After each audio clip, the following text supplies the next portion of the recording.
ಹೆಸರಾಯಿತು ಕರ್ನಾಟಕ ಉಸಿರಾಗಲಿ ಕನ್ನಡ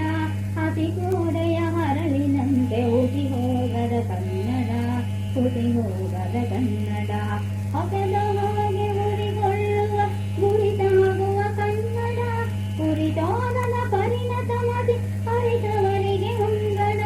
ಕಡುಗಡಲಿನ ತೆರೆಗಳಂತೆ ಎರೆಬಿಚ್ಚುತ್ತ ಮೊರೆಯುವ ಸಖ್ಯಾದ್ರಿಯ ಶಿಖರದಂತೆ ಬಾನೆತ್ತರ ಕರೆಯುವ ಬಾನೆತ್ತರ ಕರೆಯುವ ಗುಡಿ ಗೋಪುರ ಹೊಂಗಳತಕ್ಕೆ ಚಂದ್ರಕಿನ ಕನ್ನಡ ಗುಡಿ ಗೋಪುರ ಹೊಂಗಳತಕ್ಕೆ ಚಂದ್ರಕಿನ ಕನ್ನಡ ನಮ್ಮೆಲ್ಲರ ಮೈ ಮನಸಿನ ಹೊಂಗನತಿನ ಕನ್ನಡ ನಮ್ಮೆಲ್ಲರ ಮೈ ಮನಸಿನ ಹೊಂಗನತಿನ ಕನ್ನಡ ತ್ರಿಪದಿಯಿಂದ ಕಾಸಿರ ಪದಿ ಸ್ವಚ್ಛಂದದ ಉಲ್ಲಸ ಭಾವಗೀತ ಮಹಾಕಾವ್ಯ ವೀರ ವಿನಯ ಸಮರತ ಭಾವಗೀತ ಮಹಾಕಾವ್ಯ ವೀರ ವಿನಯ ಸಮರತ ಹೆಸರಾಯಿತು ಕರ್ನಾಟಕ ಉಸಿರಾಗ